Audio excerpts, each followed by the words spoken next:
What if I told you that hidden beneath the surface of two of the world's most iconic spiritual paths, the teachings of Jesus of Nazareth and the wisdom of Siddhartha Gautama, the Buddha, there lies a quiet conversation happening across time. Not a clash of religions, not a debate of doctrines, but a deep soul-level resonance. One speaks of the kingdom within, the other of awakening to your true nature, and both, in their own words, point us to the same eternal truth. You are not just a body in the world, you are a being on the edge of eternity. In this video, we're going to uncover 5 powerful truths where the words of Jesus and the insights of the Buddha almost seem to echo each other, as if two voices from different lands were playing the same melody on different instruments. Some of these parallels will surprise you, some will challenge the way you've seen spirituality until now. But point 4 might just break your current beliefs. And point 5, that one could be the missing key you've been searching for, the one that finally aligns your soul with both peace and purpose. Stay with me. Let's go deeper. First, detachment from material wealth. Imagine this. You've worked hard, you've saved, you've finally bought the house, the car, the watch you always dreamed of, and yet one unexpected bill, one job loss, one market crash, and suddenly your peace disappears. You lie awake at night, staring at the ceiling, not because your roof is leaking, but because your soul is. That's the kind of suffering the Buddha was pointing to, not the suffering of pain, but the suffering of attachment. He said, "It is not what you have that causes suffering, but how tightly you cling to it." He didn't tell us to throw away our belongings and live under a tree. He taught the middle way, a path where you can have things, enjoy things, but not need them to feel whole. Jesus, too, warned us, not against wealth, but against letting it become our master. No one can serve two masters. You cannot serve both God and money. Matthew 6:24. And when he said, "It's easier for a camel to pass through the eye of a needle than for a rich man to enter the kingdom of God," he wasn't attacking the rich. He was warning all of us that the more you rely on what you can buy, the harder it becomes to see what can't be bought. Here's a truth no one likes to admit. Most of us don't own our possessions. They own us. Think about the person who buys the latest phone, not because the old one stopped working, but because they feel left behind, or the couple who goes into debt for a wedding they can't afford, just to impress people they barely know, or the man who spends his whole life chasing promotions, only to realize too late he never knew his children. That's the cost of attachment, and both Buddha and Jesus were trying to free us from that invisible slavery. They weren't saying don't have nice things. They were saying don't let nice things have you. Here's the paradox. The less you need, the more you actually enjoy. When you're not desperate to keep it, you can finally breathe in it. When you're not afraid to lose it, you're free to live through it, not for it. So next time you feel anxiety about your bank account, or envy someone else's success, or panic over losing something material, stop and ask, what part of me believes this thing defines my worth? And if you can begin to loosen that grip, even just a little, you might just discover what both Buddha and Jesus were pointing to all along, that your true treasure has never been outside you. It's the peace you carry when nothing owns you, and the freedom you find when you finally let go. 2. The path of love and compassion. If detachment from material things sets us free, then love and compassion are what show us where to go next.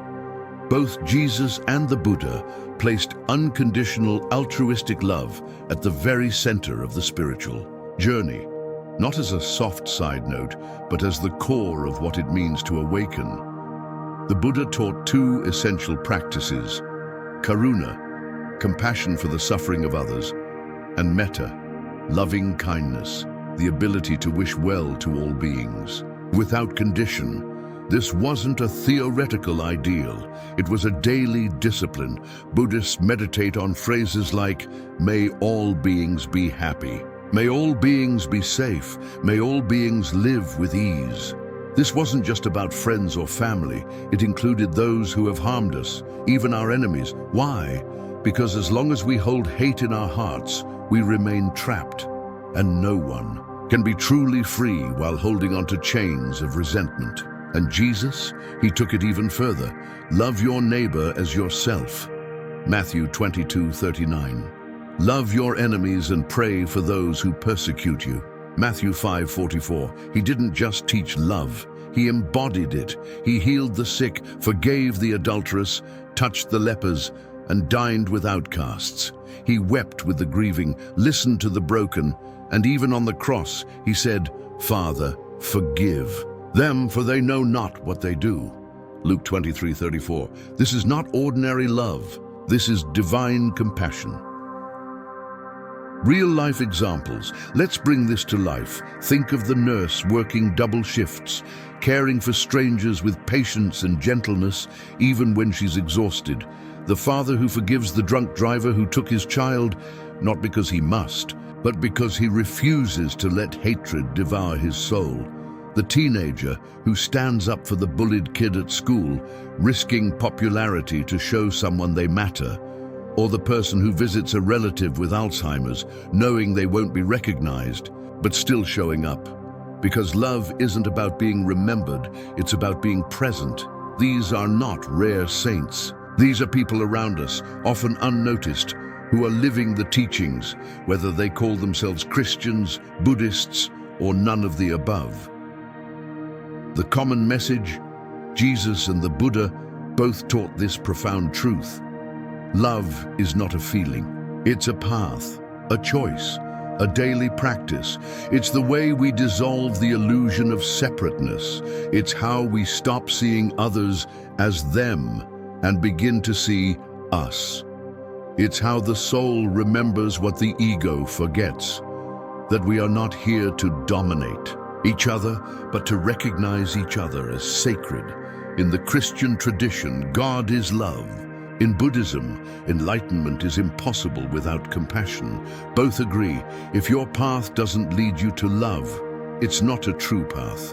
Because at the end of all seeking, beneath all wisdom, love is the language the soul speaks before it learns to speak anything else. The power of the mind and a pure heart. If compassion is the path, then the mind is the compass, and the heart is the soil where the journey grows. Both Jesus and the Buddha point to a truth that often gets lost in religious practice. It's not about what you do on the outside, it's about what you carry on the inside. The Buddha said, all that we are is the result of what we have thought. Dhammapada. This is radical. He wasn't talking about behavior modification. He was pointing to the inner factory of reality, our mind. Every word we speak, every action we take begins as a thought. And so, if we want to change our lives or our world, we must start with the inner world. This is why in Buddhism, meditation isn't optional. It's foundational. It's the training of the mind, not to stop thinking, but to see clearly, to recognize when greed, hatred, or delusion arise, and to disarm them with awareness. Jesus echoed this same truth in a different way. What defiles a person is not what goes into the mouth, but what comes out of the heart. Matthew 15:11. It's not the outer rituals, not the food you eat, not the ceremonies you attend, but the inner posture of your heart. In his time, many religious leaders focused on appearances, washing hands, keeping diets, maintaining sacred customs. But Jesus looked deeper. He knew that you could follow every rule and still be full of pride, envy, and judgment. He taught that transformation isn't about image, it's about intention. It's not about how clean your clothes are, but how clean your conscience is. Real-life examples. You can attend every spiritual retreat and still harbor resentment toward your sibling. You can quote scriptures and sutras and still manipulate people to get your way. You can meditate for hours and still judge the person who doesn't meditate at all. And yet, a janitor who hums joyfully at work, treating everyone with kindness, is already practicing mindfulness and purity of heart. A teenager who resists peer pressure to gossip because they feel it's wrong is already cultivating clarity of thought. A woman who forgives quietly, prays in secret, and helps when no one's watching is already walking the inner path of truth. These people may never preach, but they live the sermon. The common message Jesus and the Buddha both teach us: you don't become holy by performing rituals. You become holy by purifying your perception. When your mind becomes still and your heart becomes soft, then clarity arises. Then love flows naturally. Then your words, your presence, your actions all start to align. And here's the miracle: when the inner world transforms, the outer world follows. So if you've been waiting to change your life, your relationships, or even your destiny, don't start by rearranging the furniture of your life. Start by cleansing the lens of your heart, because that's where heaven begins, not somewhere above the clouds, but in the quiet revolution of a mind made clear and a heart made pure. 4. The middle way versus not to heaven, not to earth. In a world addicted to extremes, the true masters walk a quiet line between them. The Buddha called it the middle way. Jesus lived it as in the world, but not of it. Both rejected the illusion that spirituality means escaping life or indulging in it without limits. Both taught something radically different: balance. Buddha's insight. Before his enlightenment, Siddhartha Gautama explored both ends of the spectrum. First, he lived in extreme luxury as a prince: silks, perfumes, dances, riches. Then, in search of truth, he swung to the opposite extreme, starving himself, sleeping on thorns, pushing his body to the edge of death. And then came the awakening.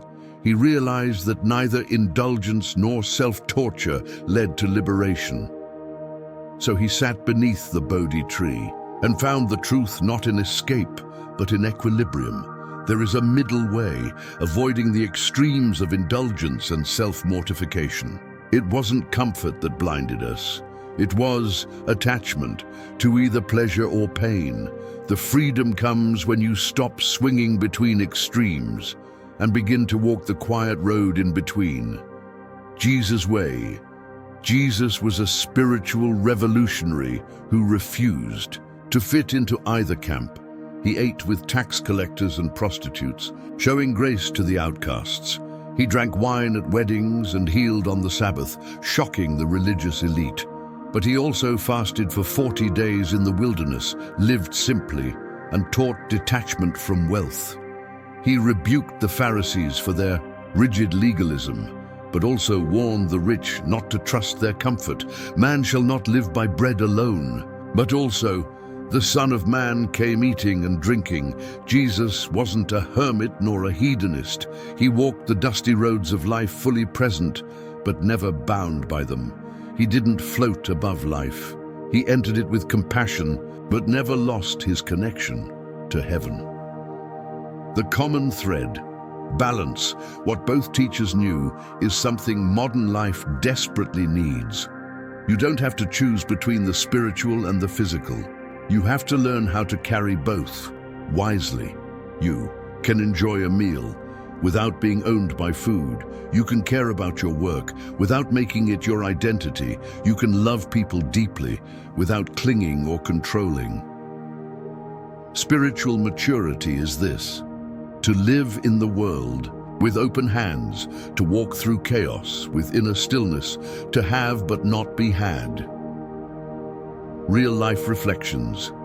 A young man gives up everything to live in a monastery, but becomes proud of his sacrifice. Another chases luxury, pleasure, and success, but feels empty in moments of silence. Both are trapped in extremes. But then there's the mother of two, who prays quietly before bed, serves her family with love, and brings peace to her workplace. Or The entrepreneur who uses his business to uplift others stays generous in wealth and detached from status. These are the ones who found the path between, not too far from heaven, not lost on earth. Final truth, whether it's the Buddha's middle way or Jesus' life among sinners and saints, the message is the same. True holiness isn't found in escape, nor in excess, but in harmony. You don't have to disappear from the world to be spiritual, but you also don't have to drown in it.